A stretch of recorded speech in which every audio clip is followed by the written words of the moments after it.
Ndugu mtangazaji, kwanza na mimi nikushukuruni kwamba kwa kunitembelea. Mimi nadhani bwana nimzungumzie rafiki yangu Omo, sometimes nakuwa sijisikii hata kumzungumza kwa sababu anazungumza vitu ambavyo vya kitoto. Labda ndugu mwandishi nikwambie ni kwamba uchaguzi uko kwa mujibu wa katiba ya Jamhuri ya Muungano na katiba ya Zanzibar. Mwaka 1992 nchi yetu ilifanya maamuzi kwenda kwenye uchaguzi kwenye mfumo wa vyama vingi, na ukisoma katiba ya Jamhuri ya Muungano ya mwaka 1977, ukisoma katiba ya Zanzibar mwaka 1984, zimeeleza wazi kwamba mamlaka ya kuongoza nchi yatatokana na wananchi kwa njia ya kidemokrasia kwa maana ya uchaguzi. Sasa mimi sidhani kama tangu 95 hakuna mwaka hata mmoja sisi tusifanya uchaguzi. Kila ikifika baada ya miaka mitano wananchi wanapata fursa kuchagua uongozi wa nchi hii kwa njia ya kidemokrasia kabisa, na sote tunashiriki. Na bahati nzuri kwamba tuna vyama 19. Kwa mfano uchaguzi huu nilimsikia pia alisema kwamba serikali hizi si halali, hazina uhalali za kuongoza. Sasa mimi nashangaa kama uhalali unatokana wapi wakati tumefanya uchaguzi, vyama vyote vilishiriki kwenye kampeni ikiwemo chama chake. Kwa mfano chama chake kwa upande wa Tanzania bara walikosa ama walisahau kuangalia sheria ya msajili wa vyama, ili mwanachama anayepaswa kugombea kwa nafasi ile, wameandika wenyewe kwenye katiba yao anatakiwa awe mwanachama kwa muda fulani. Sasa kakosa sifa mwenyewe. Sasa kosa liko wapi sasa? Kosa la nani? Kakosa kusimama kule. Lakini chama hicho kimeshiriki, wamesimamisha wabunge. Tunduma kule nadhani Ado Shaibu si ndo mbunge. Sasa mnamtazama mtu ambaye anazungumza kitu ambacho uchaguzi huo ndio lomfanya yeye kuwa na wabunge. Hilo la kwanza. Lakini la pili kwamba uchaguzi ulifanyika, vyama vyote 18 vilishiriki. Mfano ndugu zetu wa Chadema, wao wenyewe ndio walisema no reform no election, walijizuia wao wenyewe kutokushiriki uchaguzi. Utasema vipi uchaguzi haukuwa na uhalali? Watu walienda kwenye kampeni, watu walipiga kura, yakahesabiwa matokeo, yakatangazwa, mshindi katangazwa. Hatujapata Tanzania kujiweka kiongozi bila uchaguzi. Sisi tunakwenda kwenye chaguzi, na chaguzi zote tangu 95 tunashiriki na wao wakiwemo, tumeshinda. Hilo la kwanza. Lakini kwa upande wa Zanzibar nilimsikia pia Osman Masudi anasema kwamba yeye uchaguzi huu ulikuwa uchafuzi kwa maana hata hakujua kura zake. Nyewe waandishi mlipata bahati kwenda kwenye vituo. Kila katika majimbo 50 yote ya Zanzibar, kila chama kiliweka wakala. Kweli si kweli? Walikuwa na mawakala, na yeye mwenyewe Osman Masudi alienda kupiga kura pale Mpendae, na video zipo, na akahojiwa akasema, sitaki kumsemea maneno aliyosema, alisifu maandalizi mazuri, uchaguzi mpaka sasa hivi unakwenda vizuri. Sasa namshangaa baadaye anakuja kusema yeye hata hajajua kapata kura ngapi. Lakini labda hapa ni wafafanuliwa wa Tanzania kwamba kura za wabunge na wawakilishi. Alafu kuna kitu kasema uongo, kasema kwamba mwanasheria wao ndugu yangu Omar Said Shabani alipeleka malalamiko. Omar Said Shabani alichokilalamikia level yake ya wilaya, ubunge na wawakilishi, lakini kwa mwenyekiti wa tume ambaye alikuwa anashughulikia matokeo ya uraisi hakuna, na atuoneshe dispatches ya barua yao, kwa sababu ukipeleka barua siku na mtu anasaini ya malalamiko hayo, hakuna. Lakini kuna kitu, waandishi wa habari, kura za uraisi zote zinajumuishwa kwenye kituo hichi. Kuna kitu pale tunaita tallying center, tume ya uchaguzi. Hapo kila vyama kuna mawakala wake wa kusimamia kura za uraisi. Sisi tulikuwa tuna watu walikuwa kina Kitwana na wengine sofahamu, na wao alikuja mtu wao, jamaa yangu, rafiki yangu Isa Mtumbatu, alikwenda pale saa 6 usiku, kenda na barua, akawasilisha barua, akaondoka. Wakamwambia aondoke, mnanifahamu waandishi? Akapigiwa simu aondoke, na wakati zoezi la kwenda, wao wenyewe wakaondosha mawakala wao kwenye vituo. Kwa maana hiyo, ukenda pale Tallying Center, tume ya uchaguzi, kulikuwa na wote, na bahati nzuri katizameni ile sheria ya maadili ya uchaguzi, tulisaini vyama vyote. Kama mtaona pahala kwamba mgombea atapelekewa matokeo kwake, sasa sijui Othman Masoud alitaka matokeo yake apelekewe kwake ama apelekewe kwenye ofisi zake za chama. Kwa maana hiyo, kila chama tulikuwa na mawakala wetu wa kusimamia kura za uchaguzi kwenye ile Tallying Center ilikuwa tume ya uchaguzi, kwa sababu kura za rais hazihesabiwi hazijumuishwi kwenye kituo tu. Kile kituo husika zinahesabiwa pale, mawakala wanazirekodi, lakini zote zinakusanywa zinapelekwa tume ya uchaguzi, kwa maana kituo kikuu cha kujumuisha matokeo, ambapo pale ACT alikuwa Isa mtu wao, baadaye wakamuondoa. Alikwenda usiku pale akaondoka. Yupo Isa, muulizeni, tunamuita Isa Mtumbatu. Kwa maana hiyo, Othman Masoud asitafute kitu ambacho anasema uongo. Kwa maana hiyo, CCM iko kihalali, tumepata legitimacy, mpaka alitumia neno legitimacy. Tuna uhalali wa Watanzania, maana sisi tushiriki kampeni ndani siku 46, tukasimama kwenye misururu CCM na vyama vyote 18. Sasa kama nyewe mlifanya uzembe, mgombea wenu wa urais mkuangalia katiba yenu wenyewe, msajili alichofanya kurifaa tu katiba yenu, huyu kakosa sifa za kuwa mgombea wa urais, sawa? Lakini wewe huku ulikuwa mgombea wa urais na ukapewa facility nyingine. Alafu sasa chengine nikwambieni,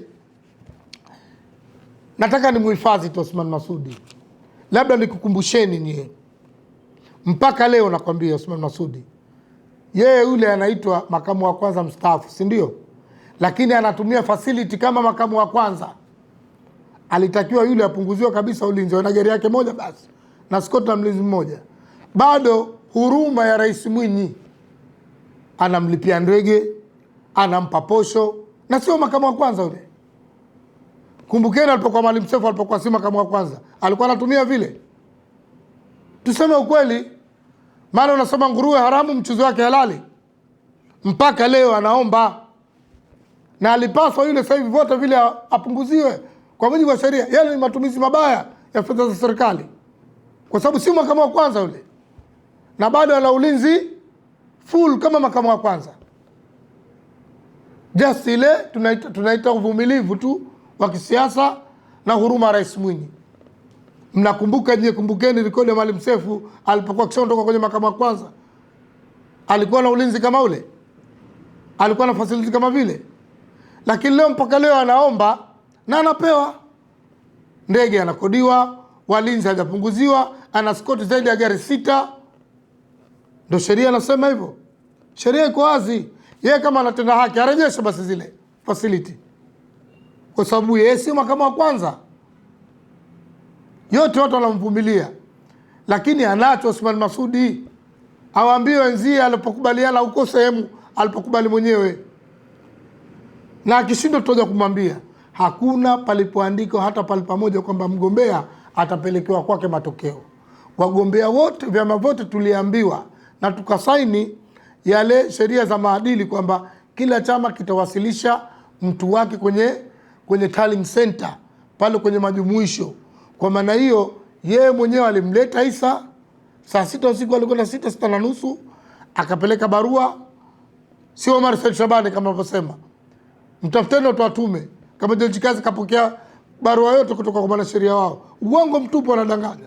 Isa alipeleka barua hiyo malalamiko huko sababu, lakini wao wenyewe wakamwambia aondoke. Sasa kama mnamwambia mtu aondoke, nani atakusimamia kura zako? Atakusimamia majumuisho yake?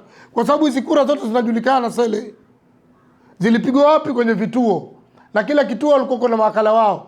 Zilikusanywa tu kwa zile kura za marais, zikapelekwa pale tume, kwa sababu ndio ilikuwa Tallying Center, na baadaye kila chama pale kikapewa matokeo na kura walizopata wagombea wao, na sisi ndo tukafanikiwa kwa 74.8, wao wakapata kama 23 na nukta 6.8 kama hivi.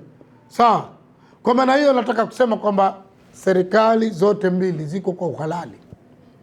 Ziko kwa uhalali, zimechaguliwa na Watanzania kwa njia ya kura, na watu walipiga kura na kura zilihesabiwa na kila mtu alipewa matokeo yake, na yeye mwenyewe Othman Masoud mtu wake alikuja tume, hakukaa, akaondoka, na ndo sheria ile tuliosaini ya maadili ipo inasema. Sasa sijui alimtarajia nani ampeleke matokeo yake. Matokeo alikuwa nayo, na cha kushangaza basi wao wanasema wana ushahidi, si walifungua kesi. Sasa unafungua kesi wewe huna ushahidi? Sasa ni kuchanganyikiwa. Kwa maana nataka niwatoe wasiwasi wa Tanzania kwamba uchaguzi, na ndo maana Othman Masoud hana hoja ya kusema yeye asijui kura zake.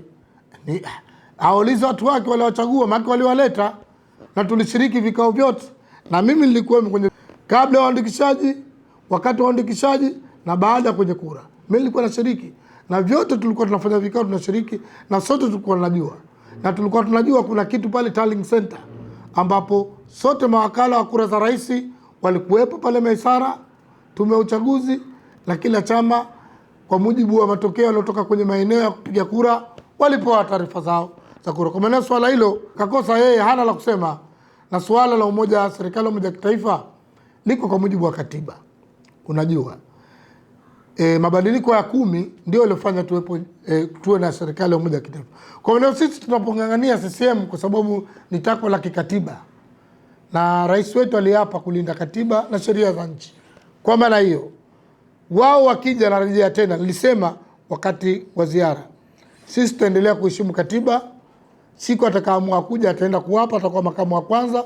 Hakuja, serikali itaendelea kuwahudumia watu, na nafasi nyingine za mawaziri rais anao rumu hiyo, anaweza kujaza wengine na serikali ikatumikia watu. Sasa sijui tumpime mwana analakiza kipi. Ni wewe mgeni umekuja kwenye nyumba yangu, nimekukaribisha, nimekupa chumba hichi hapa cha mgeni, utakaa. Sasa unataka tena funguo za store za kwenye chakula, unataka funguo za vyumba vya watoto, vyote uvijue. Mabadiliko ya 10 haikukupa hayo. Imekwambia hivi, chama kitachopata zaidi ya 10% kikiwa cha pili kitatoa makamu wa kwanza, na atakuwa mshauri namba 1, mshauri wa rais, si mtendaji, mshauri wa rais. Sawa? Na tukasema mgawanyo wa nafasi za mawaziri zitatokana na viti vya uwakilishi mtakapopata. Na CCM sisi tumekuwa waungwana kwenye hilo. Mtakumbuka nye 2010 sisi tulipata uwiano sawa, tukana mawaziri nusu kwa nusu. Tena Dr. Sheni alikwenda mbali. Ukisoma hiyo sheria haisemi kuwa na manaibu waziri, akapa pia manaibu waziri, kama mtakumbuka kina Zahara wale, wala haikuwemo hiyo. Sasa haya yote tumeshayafanya. Mara hii bwana, Wazanzibari wamechagua amani, wamechagua na maendeleo, wamempenda Rais Mwinyi, wamemwona kazi aliyofanya, wamemtunikia, na hicho alichokipata ndo riziki yake. Hakufinywa mtu hapa kwenye uchaguzi, hakuuawa mtu, kila mtu alipiga kura akarudi salama kabisa. Hakuna mtu ambaye alikosa haki yake. Uchaguzi ulikuwa transparent, na ndio maana hata taarifa ya international observers hakuna alotoa kwiri kwa uchaguzi wa Zanzibar. Walisema kila mtu alipiga kura kwa mujibu wa taratibu. Bahati nzuri ile sheria imesema ndani ya siku 90 watatakiwa chama kilichopata zaidi ya 10% au chama cha pili kiwe kishaingia kwenye serikali. Lakini ikumbuke kwamba ile sheria baada ya kusema vile haikusema nini kitafuata. Kwa nafasi ya makamu wa rais, makamu wa kwanza rais, iko silence.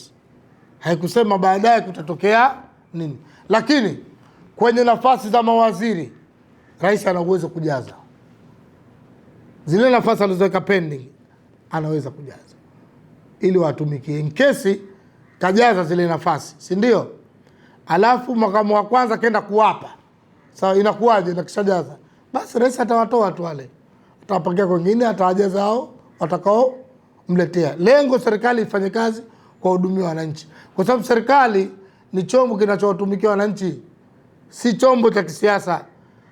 Kwa sababu ukikiweka kwa machombo kio cha kisiasa, sijui uwe na sheha mgawane, sijui uwe na mkuu wa wilaya mgawane, mkuu wa mkoa itokezee hicho chama kimegoma, sasa kinasema tunatoka kwenye serikali, na huku je ambao hawa wanatakiwa wahudumie watu. Na ndio maana ikawa separate utendaji wa rais, mamlaka yake ya uteuzi kwa utendaji wa serikali kwa mbali na hizi nafasi za kisiasa. Maana yake ni nini? Isije ikatokezea ikaathiri utendaji kazi wa serikali.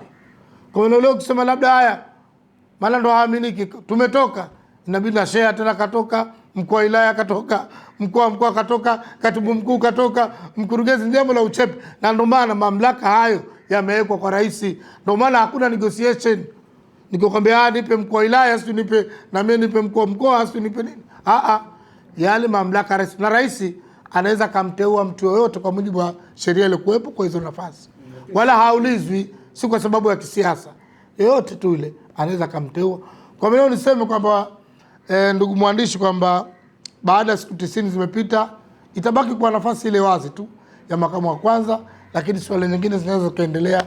Na ndio maana serikali inaendelea. Bahati nzuri mmemsikia mwenyewe makamu mwenyekiti na rais wa Zanzibar kwamba wana uwezo wa kuendesha serikali, na serikali itaendelea na itatimiza ahadi zake zote kwa wananchi. Tathmini ya ziara ambayo iliyofanywa na makamu mwenyekiti wa chama chetu na rais wa Zanzibar na mwenyekiti wa Baraza la Mapinduzi Dr. Hussein Al-Mwinyi, kama mtakumbuka kwamba tuliingia kwenye uchaguzi na tukafanya kampeni.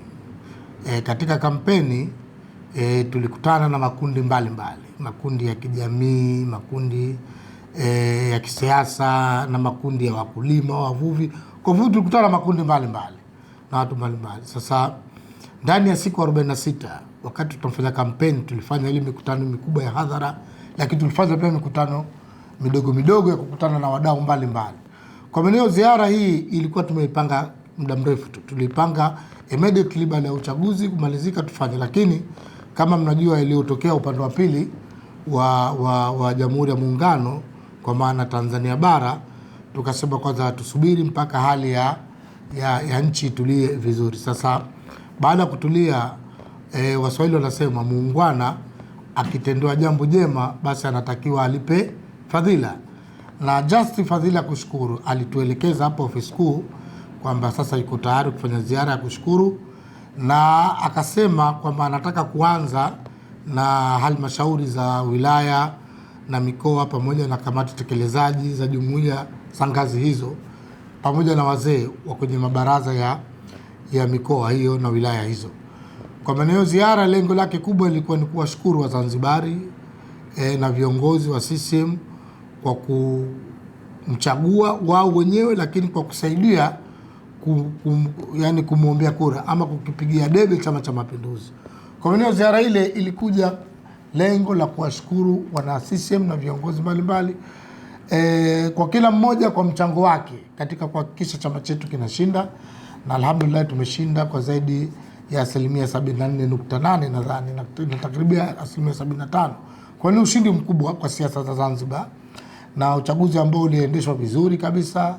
Kila mwenye haki ya kupiga kura alipiga kura, na kila mtu alipata matokeo ya kura zake, na basi CCM tukafanikiwa kushinda, tukatangazwa na tukaendelea kuongoza nchi hii. Kwa maana hiyo ziara ile ilikuwa na tathmini ya kushukuru, lakini ndani ya ziara ile kulikuwa kuna maelekezo ambayo makamu mwenyekiti aliyazungumza.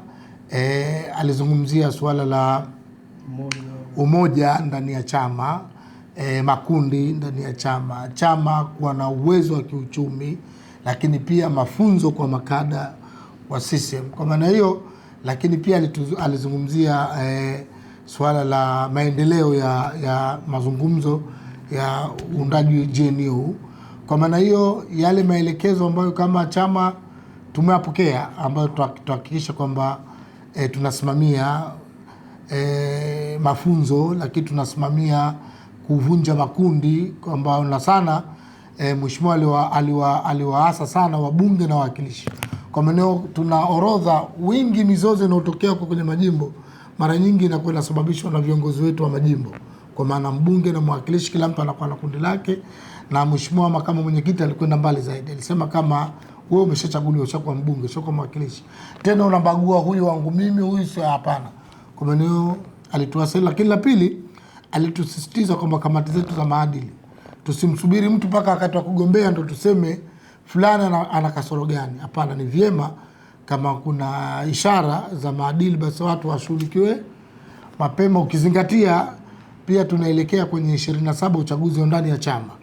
Na tunatarajia uchaguzi huu ndani ya chama utakuwa ni uchaguzi moto kabisa, kwa sababu ukweli usiofichika kwamba ikifika 30 tutakuwa na viongozi wa chama ama viongozi watakao kisimamia chama kwenye uchaguzi mkuu wote wanaondoka.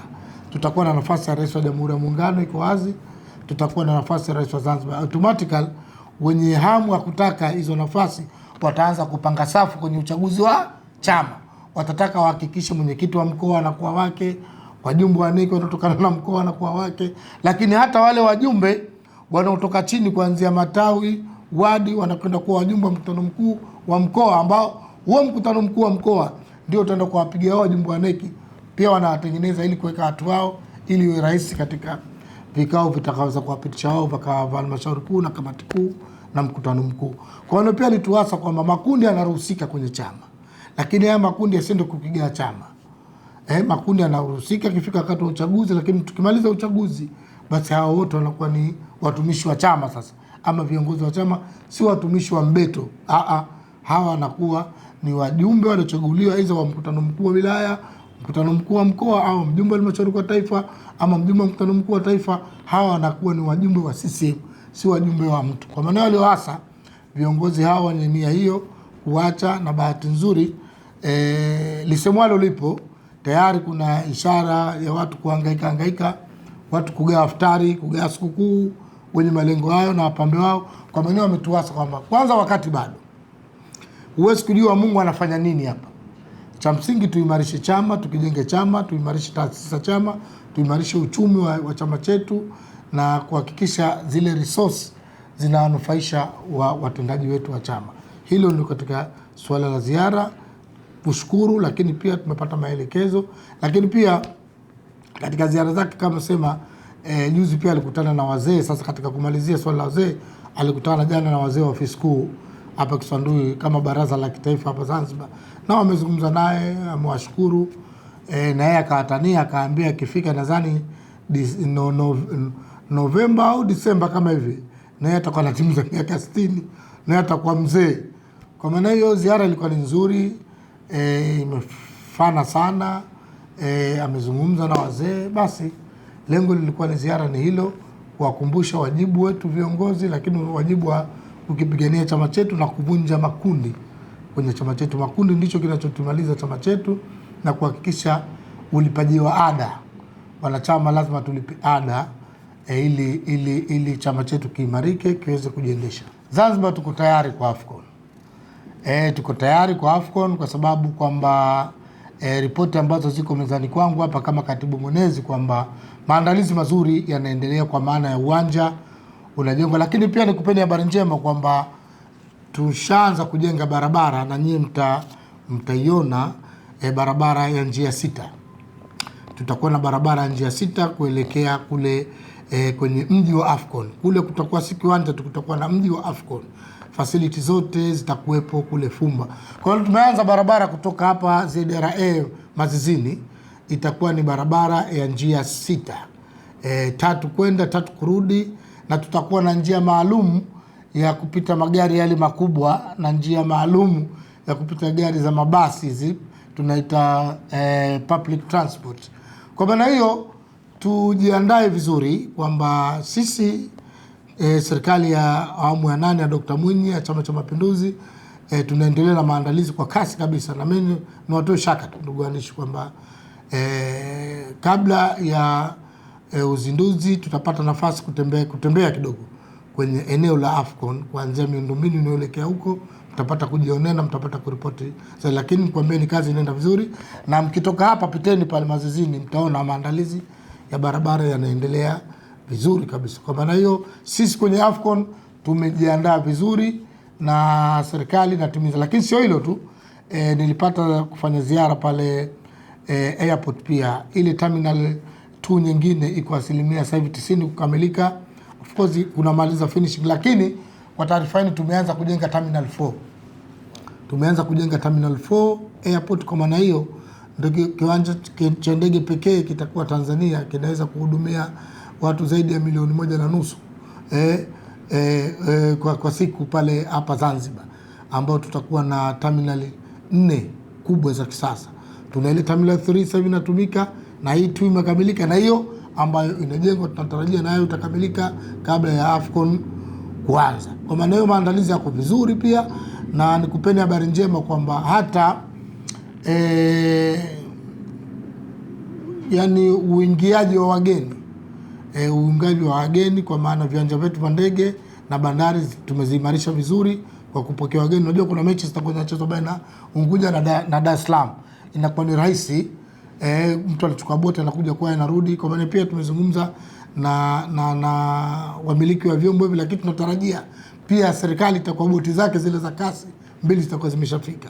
Kwa maana tumejipanga pia katika usafiri wa angani, majini, lakini pia kwa habari njema kwa nyingine kwamba hata zile tunaita domestic flight, kwa sababu kuna mechi zitakuwa zinachezwa Arusha na Zanzibar. Kwa maana usafiri wa ndege tayari ndege zimeongezeka, na tuko mbioni pia kuanzisha shirika la ndege la Zanzibar. Sasa tunahakikisha AFCON tutakuwa tuna tabu la usafiri kwa maana kuingia na kutoka. Lakini sio hilo tu, hata katika makazi. Unajua ugeni ukija huu wanakuja watu watahitaji kula, watahitaji kulala. Pia sasa hivi tunayo hapa taarifa kwamba ukiacha serikali nyumba inazozijenga nyingi zitakuwa zimekamilika, nyingine kwa ajili ya kurent. Lakini pia wananchi, na hii nichukue fursa hiyo kwa Tanzania, ni fursa sasa kuja kufungua mikahawa, na kama kuna mtu ana nyumba zake, apartment zake aziweke vizuri. Nasikana wakaja watu kutoka Nigeria wapi, wakatoka labda Kenya, wakatoka Morocco wapi, wakakodi nyumba yako nzima kwa siku zile, na wewe ukapata angalau kipato. Kwa maana pia nichukue fursa hii kwamba niwaambie Watanzania wachangamkie fursa. Zanzibar kutakuwa na fursa nyingi kwa maana ya usafiri. Watu watatumia usafiri kwa sana, watatumia malaji, lakini na entertainment nyingine. Kwa maana sisi tuko vizuri, tumejiandaa na AFCON kwa maana miundombinu, lakini pia kihuduma. Utekelezaji wa ilani tunaridhika kwa asilimia kubwa, kwa sababu mpaka sasa hivi ambao tuna kama miezi tunaweza kusema miezi kama 6 hivi tangu serikali mpya ingie, tayari kuna miradi zaidi ya 110 ambayo miradi mikubwa inaendelea, na mingi yao iko kwa asilimia 80, kwa asilimia 90, mengine imekamilika kabisa. Kwa maana hiyo hakuna mradi wowote ambapo utakaopindukia mpaka kufika 30 ukakamilika. Lakini pia hata ile multipurpose yetu, bandari kubwa ile ya aina yake ambayo itakuwa ni dipping kwa Afrika Mashariki, itakuwa inaweza kuchukua cargo za mbalimbali ya Mwanga Pwani, itakuwa imekamilika kwa asilimia kubwa kabisa ikifika 2030. Kwa maana hiyo sisi sema tuna mashaka tunapofanya tathmini. Unajua idara ya uenezi inafanya tathmini ya utekelezaji wa ilani, na ndio maana mara kwa mara mkiwapata vijana wangu idara ya uenezi wanakwenda kutembelea miradi ili kuwaonesha wananchi mradi wa, tukisema bandari ya Shumba imefikia asilimia fulani, tukisema soko kubwa la samaki limefika. Kwa maana hiyo miradi yote inakwenda vizuri. Of course tunajua tunasuasua kidogo na changamoto tulikuwa nayo. Sasa hivi tunajenga, kuna usumbufu huko mabarabarani na hapo, kwa sababu tunajenga njia. Lakini niseme tu kwamba wavumilie. Nimewahi kusema, ni bahati nzuri nimewahi kuzungumza na waziri wa mawasiliano, waziri wa ujenzi na uchukuzi, kwamba wahakikishe wanakuwa na access ili wananchi pia wapate. Lakini nikuhakikisheni tukifika 30 Zanzibar itakuwa aina yake.